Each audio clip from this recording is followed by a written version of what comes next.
Yo, what's up? Hold on. I'll do like a different tag for it. I'll do like two different tags for it. Anyway, here's why Rockstar is better than literally 99% of all gaming like studios. The problem with like games nowadays, not only anime games, is like they're looking at it like they want to hit a lick, make their money disappear. The problem is, in the world of business, you make more money through word of mouth. Let's take Sparking Zero, for example. It sold, and part of my voice is a little sick, it sold 6 million people. Do you know how unenjoyable a game has to be for it to sell 6 million copies, but it to have 5,990,000, not even 90, 5,990,000, let's be fair, 94,000 people said nope across all three platforms. Nope, I don't want to touch this game anymore. In less than 8 months of this game being out. Game came out October of last year.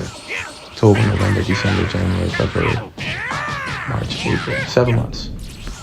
Game came out 7 months ago. Sold 6 million copies. That's an average of what? Let's do the math. That's like a couple 100,000 sales a month.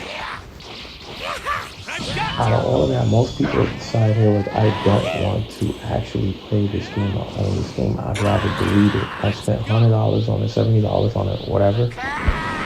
Namco Bandai probably made $500 million selling this game, at least. They probably made $500 million between the DLCs and the packages, the anime music, that sort of thing. Me personally, I bought everything for the game. I bought the music, I bought the music, I bought the I bought the music, I bought the V-Jump pack, which is like $1, and I'm checking on that. And I bought the Ultimate Edition, which is stupid because that shit should come with Diamond Goku. Apparently it doesn't, but I ain't gotta pay $4 for these guys Diamond Goku. I'm not paying them. But in any case, that game has made $500 million in 7 months. 99% of the player base is gone. Their rationale is we're going to stretch this out to make more money. Is that good business sense? Because think about it. 99%. Alright. Is that Namco Bandai waiting and delaying DLC by months for it to come out is the equivalent of me having a store and there's 100 people in that store and 98 people walk out, and now I want to come out and say, hey, look, we got new specials, we got a promotion going on, we're doing everything. And then when the last 2 people are in the store, you tell them, but wait, it's not ready yet. You got to come back tomorrow. And next day, you got to come back tomorrow. The people that are going to pay more money for this DLC have already left. And the new people that are going to come in, the game has such a bad reputation that nobody with 2 brain cells to rub together is going to pay $70 for the game and your $20 DLC price. Y'all charge $18 for 11 characters. And out of the 11 characters, there were only, 5 new characters? Gohan, Piccolo, Androids, Cellmax.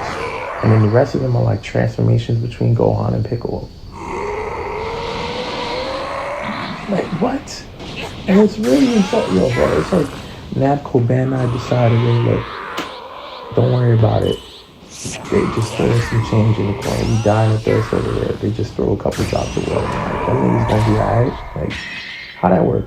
Y'all decided to give us Pansy. Pansy has never fought in Diamond. Who the fuck cares about Pansy? I was watching a video about Don Cooley where he said, give Bulma a jetpack and have her fight. Shit. Might as well bring in Chi-Chi or something, because Pansy, who cares about Pansy? And if you're going to do that, bro, overwhelmingly, I know for a fact that if you take out Pansy slot, because you're already going to have Diamond Goku and Diamond Goku Super Saiyan. I get it. You don't want to do Super Saiyan 2 to save the slots. Take Pansy out and put Super Saiyan 3 Goku, because literally, this DLC's only worth it because Super Saiyan 3 Vegeta's on it. Nobody cares about the other 7 characters. Not even the Diamond Vegeta forms, I promise you. People are only going to play with Super Saiyan 3 Vegeta. And then by the time this stretches out, I don't see the part two coming out for at least 4 to 5 months, honestly. They're going to say, oh yeah, it's going to come out at the end of quarter two. No, it's not. And also, I kind of get what they're trying to do too. They're trying to stretch this out as long as possible, with the What do you say we possibility get this started? of whatever's See going what on you can and really since do. Toriyama died being with whatever happened with Toriyama when he died, with the rights between Shueisha and Toei Animation for the manga and the anime, they're trying to stall it enough to where they come to an agreement to now Sparking Zero, which is owned by uh, shit, I don't even know. But it's owned by one of them. Because if it was owned by both, then we would have seen manga content, which would obviously bring so much life in this game. If they took the manga content, they don't even have to animate it. Just put like games, arcs, not even, maybe not Sparking Zero, but probably in Kakarot. Probably in Kakarot and Xenoverse. It would make so much new life if they put mangas like, think about it, Black Frieza, Gas, Nova, number 73. Like, there's so many great mirrors, there's so many great characters that you can put in the game and people would pay their money for it gladly. Like, the roster of characters from the manga is just a whole different thing, but it's a whole different game altogether if you were to just do that. So I get it why they're stretching it out, but if they keep, I don't know, I'd be bitching about the game. I don't want to see the game die either. Like, I have a PS5 just for Sparking Zero. I don't care to play Call of Duty. I'm definitely not playing no fucking Fortnite. I'm not that shit. Hell no, I'm not playing that shit. Shout out to Krasinski though. That man is a genius. I don't care about Fortnite. I'm not playing none of the sports games because they're like the same shit. Back to my original point. Studios today, they have the problem of looking at games as like a monopoly. And they look at it as like a quick lick. They come in, they make their money, they wait until next year, and then they drop some subpar shit the next year that people pay more money into. Which is why, honestly, I don't even like playing video games anymore. It's not fun. I'd rather go out of my way and spend bread on the PS3 than buy a brand new PS5 if it wasn't for Sparking Zero, because there's so many games on there that have so much love and longevity on it. Like, I can't name a single game that you can play that just came out for the PS5 or the Xbox Series X that you can play longer than a month consistently. You can't name a single one that has that replay value. Mind you, I played The Last of Us, but that doesn't count because that came out before the single player game. I played God of War, and I platinumed it too. I did all the quests. I did all the Berserker battles. I would have beaten it on the hardest difficulty until I realized I didn't have to. But if I did, I would have. I've beaten all of the Spider-Man games. None of them make me want to go back and play it. Because the problem with games now is they're like a pretty girlfriend. They look attractive now, but you're not treated with respect. You're treated like a pretty girlfriend that everybody wants in the club. They're good now, they're fun, they're shiny, but then there's no substance. There's nothing that makes you want to go back and play it again and again and again and again. Like when I was growing up. When I was growing up, bro, console wars was the best thing to happen because all three studios put on their thinking caps and they said, hey, look, how do we make our game the only game people want to play? They did everything. They had exclusives. They had even the timed exclusives like Bioshock, for example, bro. They did certain shit for certain platforms that made you want to pick that platform. Now all these studios want to do crossplay, and I get it. They want to make the most money. They want to do crossplay. They want to do crossplay. By the way, I'm not even gonna talk about the. I probably mentioned that in the joke. Crossplay. They want to go out of their way, and they want to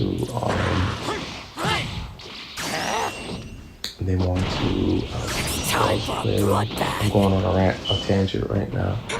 But the point I'm trying to make is they just want to be seen everywhere, but they don't want to last.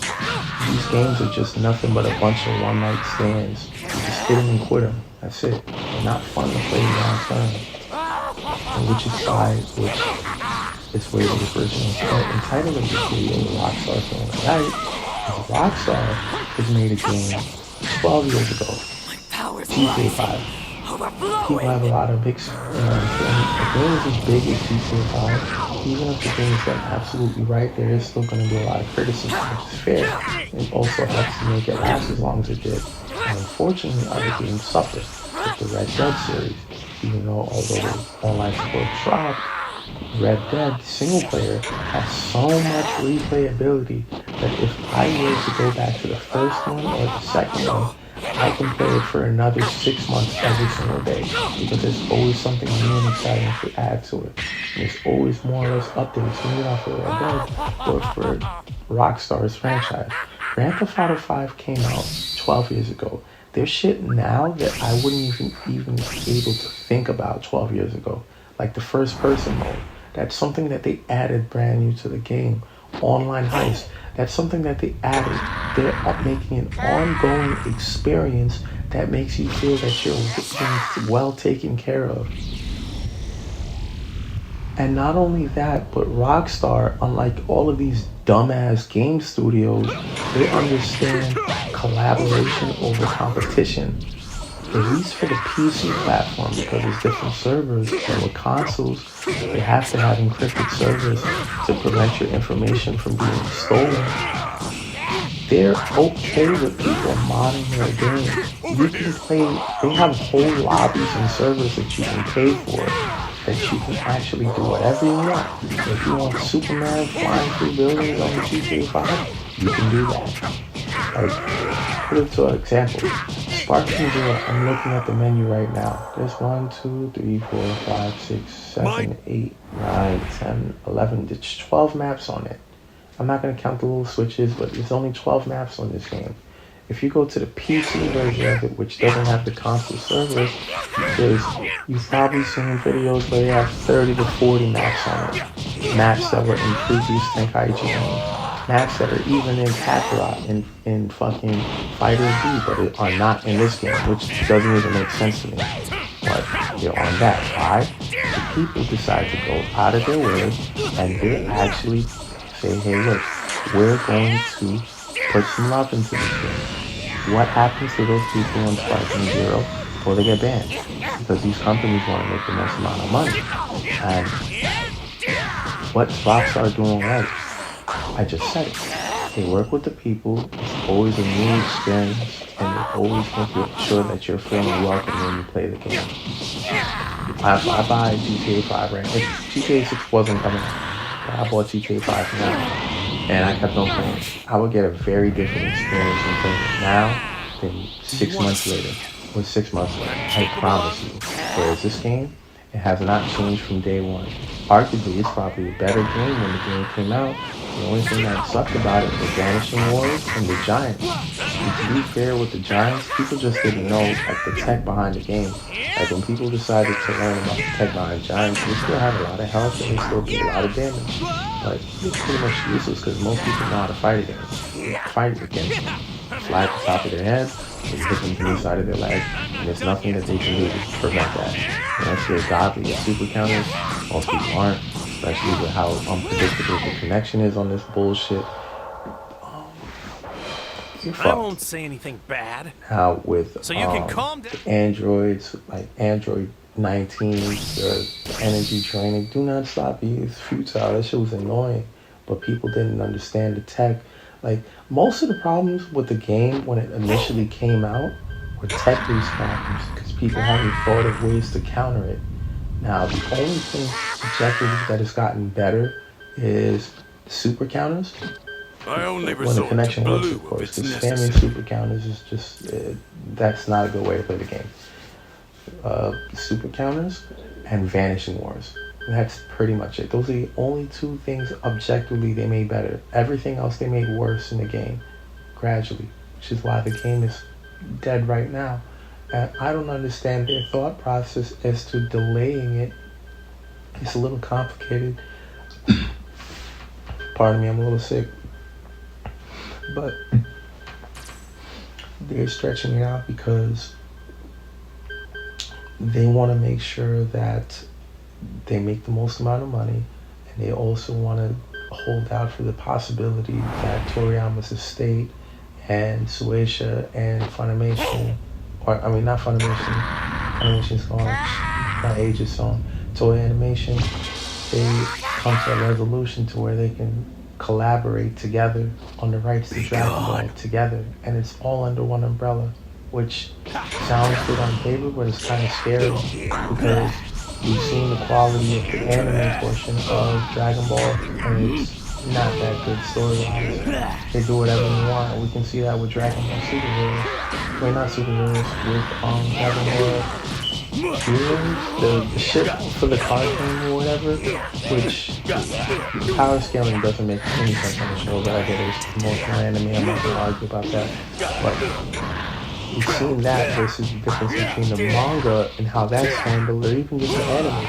Like, the manga has more of a streamlined process that makes sense. It makes complete sense. Like, the best example that I can look at, with the exception of Master Roshi using Ultra Instinct, which still makes sense because he's been a martial artist for almost 400 years. More. Technically. No, he's eternally. He can still die, but he's not gonna die of old age. You gotta be an OG Dragon Ball fan and know that.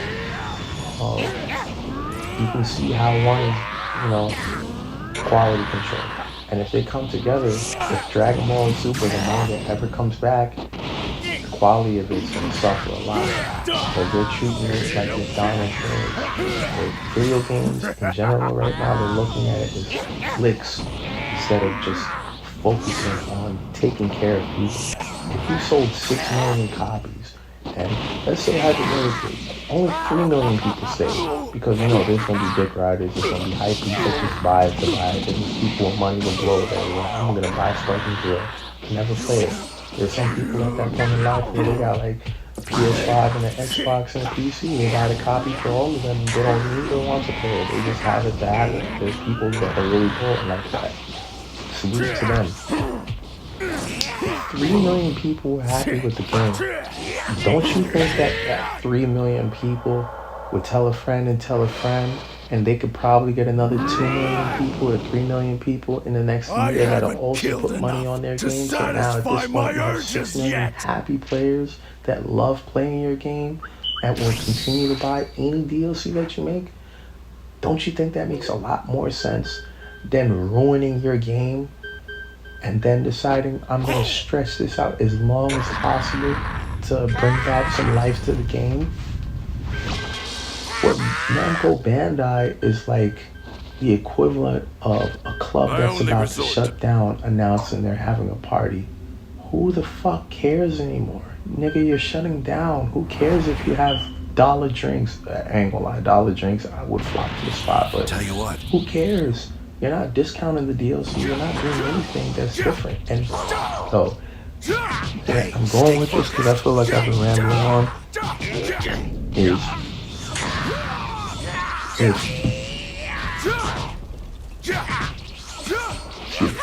Rockstar is actually the golden standard for making video games. And what's going to happen is if the golden standard of making video games, and what's going to happen is if studios don't get their shit together and decide that we're going to start adding new experiences, we're going to listen to the players, we're going to make sure the servers. And another thing why the game is so glitchy is that the game is actually made on the Unreal Engine. And when I was younger, I used to play Gears of War. It was a AAA title, exclusive. There wasn't no cross-platform or anything problem like that. And that game was notorious for being buggy. And the problem with that is Unreal Engine is notorious for making gorgeous set pieces in any style. You can see it from Gears of War to Batman, Arkham Knight. I mean, not Arkham Knight, that game was ugly. What was the last Batman that came out? let's just say Arkham City or Arkham, the last Batman that came out on the PS4. Y'all know what I'm talking about. Or to Borderlands. These games are gorgeous to play single player because everything works exactly how it is. Problem is with these big ass set pieces, it's very, very glitchy to run on an online server. 2D games are really easy to run. That's why Fighter Z is so well received because there's not a lot of, it's not complicated. You're just playing 2D fighting. 2D fighting games are more or less pretty consistent with how they're being ran on frame by frame. Whereas you have a 3D arena fighter where you can fly around the entire map in circles. And then every frame, every signal has to be pinged at a certain speed. And the problem with that is people don't always have the same connection speed based on where they're at in the world. You run into that issue. Also, for whatever reason, Fortnite is literally the only successful game that I've ever heard from using the Unreal Engine that has, correct me if I'm wrong, but that has a successful online multiplayer that's bug free. Every other game that's on the Unreal Engine, I promise you, it's glitchy. They could have sacrificed on the graphics by a little for a lot, but had it on a more stable engine. I can run something like that. It's going to be a lot more successful. But it is what it is. Now I'm going to end off the video saying this. If these studios don't get their shit together, figure out how the hell can we make our games last longer, because pumping these games out and being stingy, like pumping these games out and being stingy with DLC You is thought like you could defeat pumping me? these bitches out into the club and being stingy with the pussy. It's just like at some point nobody's gonna care. Dad's not Nobody's here gonna to care. save You can us, smile and so it's up wink to and me to everything, protect but my when family, you know that it's not going friends, anywhere, which and this game everyone is, on Earth. nobody's gonna care. They're gonna move on, and that's exactly what's happening with Unreal. It's also what's why I didn't buy the Bleach game, and it's also what's happening with all of these other studios that not only make anime games, but the games period. People are just deciding not to buy these games anymore. I haven't bought a 2K game in like, the last 2K game I probably bought was like in 2020 or 2019. That was the last 2K game I bought. And prior to that, I played for every single 2K game all the way from So that's how it's gonna 2011. be, huh? I'm not gonna lie and say I did have 2007 on the PS5, but the PS3, but I didn't pay for it. And also, this is when I was hustling. Like I was doing things like cleaning cribs and shoveling snow, but I wasn't at the time like paying $60 for a game. So your boy was playing that demo on repeat. But how does one go from like almost 10 years supporting a game to like dropping it? Because at some point you get to a point where you just don't care, and you leave these problems for the younger generation to take over. These studios don't get their shit together. Like even now, like PS5 and the Xbox Series S, like this has been a very disappointing generation for video games. Like this has probably been the biggest disappointment in like the last 25 years in video games. Biggest disappointment in video games. Hands down. Hands down. Hands down. It's not even a debate how much of a disappointment this has been. Because how do you go from the N64 goated, and then the next generation it just outdoes it. All three consoles just outdo the N64. Original Xbox, PS3, which is the highest selling console by the way. Part of it, big part of it is just, bro, they have thousands of AAA games on that shit, bro. Like just having that just on the PS2, like there are games that you can go back now and you can still play for years. Promise you. I promise you. You get a PS2 emulator, bro, and if you don't care about graphics, honestly, you'd never have to pay for another video game again. And to be honest, with how smart people are nowadays, like some of these games, you can actually set them up to play people online, like with a virtual, like hard link. And then you go from that to like the explosion with the PS3 and Xbox 360. Granted, the catalog wasn't nearly as vast as like the GameCube.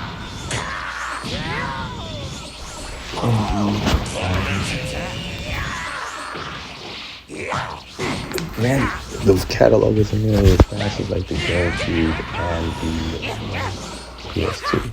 But it was still strong. And you can put it fun. And you go from the PS4 that was taking everything. The PS4, the Xbox Series, the Xbox One almost killed gaming, bro. They actually hated. And the pushback of the Xbox One had, with everything that they were trying to do, bro, Microsoft killed their brand. Xbox has never recovered. That was the beginning of the end of Microsoft being gaming. Now they don't even care about the Xbox. They just focus on PC. And we need that kind of pushback. We need that kind of pushback on gaming for it to be a thing, to where people are saying, no, I'm not putting my money into this. I don't agree with these changes. I'm willing to watch your platform burn to the ground before I put my money into something that doesn't make me happy. And Microsoft deserved and still deserves the blowback that they had for everything that they were trying to do. Where they were trying to force people to have cameras in their crib, like it's like Big Brother out watching their move to turn on the console and telling people that they don't own the license for their game. And granted, the CDs work for transfer the license and everything, but they try to force people to always be online and the console. It's just creepy. And if people decided, you know what, that's no problem, we love Microsoft. Think about how scary gaming would be. You have a big ass surveillance device in your crib that you can't turn off if you want to play the game. And shit, that's why it died. Don't expect and honestly, mercy from other me. studios need that kind of pushback for it to work. So, yeah, this is my first commentary. I'm just trying a bunch of different styles on like uploading videos. Let me know if y'all mess with this style, or if y'all just want me to put music over the gameplay. This gameplay was very, very rough because I don't know what's wrong with this game. It just be matching me with people with either bad connections or just people that be forcing it, bro. Like, I can count on my hand, same 5 fingers, the types of characters. It's either a 9 DP character, usually Beast or Giant. It's Fusion, it's UI Goku, it's Jiren, or it's yeah, that's literally it. 4. These like the same 4 people. And when I get any or a Broly or a 9 DP Broly, any other player, when I play them and they have like any other character besides these 5, I win. But when it's these 5, like, it's a lot. So you're gonna see a lot of things. I rank down even more. At this point, I don't even care about the rank, and I'm having mixed feelings about the rank. I'm thinking it's a good thing. It can be a good thing because this will force people to this will force all of the weirdos that have infested Quick Match back into rank if they want to get their rank. So if I just want to play the game, I go to Quick Match. Or this will make things worse because now the weirdos are going to be even more aggressive to get their Z rank back, and that's just going to make the game even more miserable. But only time will tell. But anyway, let me know what y'all think. Thank you for listening to me this long if you've watched the video, and I hope y'all enjoyed the gameplay.